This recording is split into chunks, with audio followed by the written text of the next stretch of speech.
Bir dənə şair yazır, Kərbəlayı. Deyir, o əhəddir, sənsə Əhməd.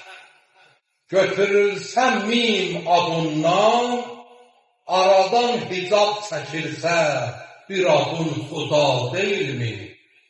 İrfanda yazılır.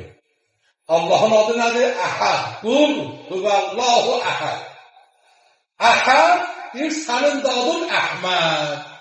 Əhədlə Əhmədin ərəb yazılışında bir dənə fərq var, mim hərfi. Deyir, o mim oradan götürülsə, ya Peyğəmbər, sənin adın elə Allahın adıdır. Bunu bəzi adam işlər deyir, vay, kafir o da, bunu xudda adam yazmayır. Bu ürfandır. Peyğəmbərimizin adında iki dənə mim var, Muhammədə. Ya Allah var, Allahümmə var. Bu çətin bəsdir, bir saniyə girib çıxırar. Allahümmə nə deməkdir? Yəni, ya Allah. Ya Allah da ya Allahdır. Niyə ya Allahı Allahümmə elədilər? Allahümmədə də iki dənə mim var.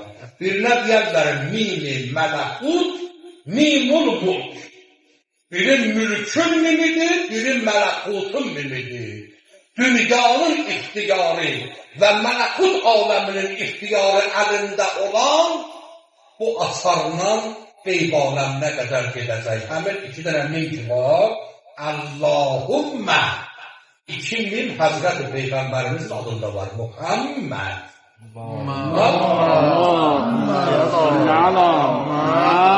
Mənası nədir? Mənası budur, bu varlıq aləminin müzərrəm olmayan maddi aləmin hükmü də onun əlindədir, Peyğəmbərimizin.